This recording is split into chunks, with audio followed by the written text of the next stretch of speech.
We've been a leader in banking for more than 100 years. You'll find us here, at home, on your phone, and everywhere you go. Renaissance Bank. Understanding you. Member FDIC. Equal housing lender.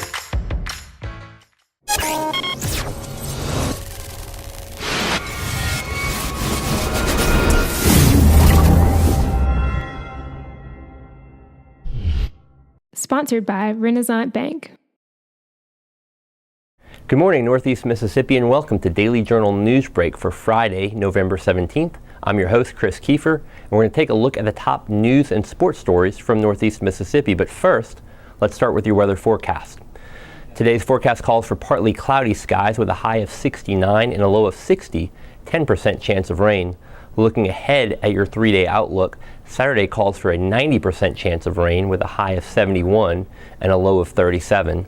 Sunday, sunny skies, high of 54 and a low of 29, 0% chance of rain. And for Monday, partly cloudy skies with a high of 56 and a low of 36, a 0% chance of rain. Let's take a look now at today's top headlines. The state lottery could produce between $82 million and $94 million in annual revenue for Mississippi. That's the estimate of state economist Darren Webb.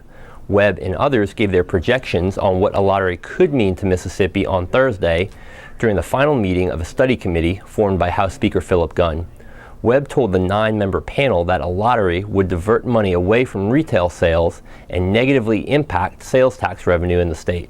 However, it would still produce a net gain in revenue. But a lottery would negatively impact the revenue of the state's cities and towns. That's because 18% of sales tax revenue is diverted to the city where the sale is made. Webb also warned that a lottery would slightly decrease the state's gross domestic product, employment, and income. Legislators will receive a report at the beginning of the 2018 session from the study committee. The study group will not make a recommendation on whether Mississippi should enact a lottery. At Thursday's hearing, various groups spoke on the issue of a lottery. Religious groups, such as the Christian Action Commission, did not speak. That group has expressed strong opposition to a lottery in the past. The weekend backpack lunch program is now in its 4th year.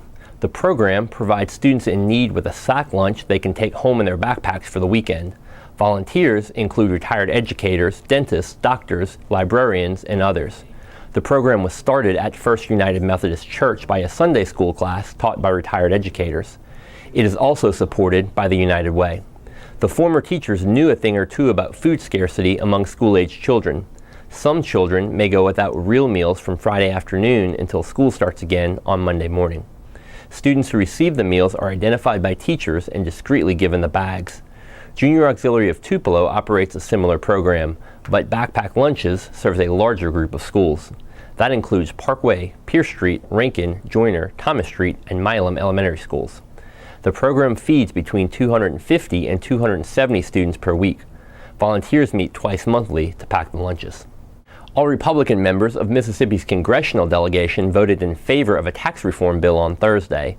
The bill passed the U.S. House of Representatives on a near party line vote. Revising the U.S. tax code has been a major priority for Republican leaders since the party took control of the executive and legislative branches following last year's elections.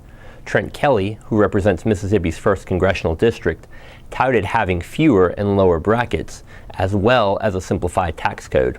On Thursday, he was optimistic about the prospects for success. In a statement, Kelly highlighted a finding from the Nonpartisan Tax Foundation that median household incomes in Mississippi would rise by about $1,562 under the House plan. Mississippi's other 2 Republican representatives, Greg Harper and Stephen Palazzo, also voted in favor of the bill. The bill passed by a margin of 227 to 205. No Democrats voted in favor of it, and 13 Republicans voted against the bill. The Senate is continuing discussions on its own tax bill. And in sports, the Houston High School football team has faced its fair share of tough quarterbacks this season. But its biggest challenge comes tonight in a Class 3A playoff game. Houston is hosting unbeaten Yazoo County, which is led by Class 3A Mr. Football, Kenny Gainwell.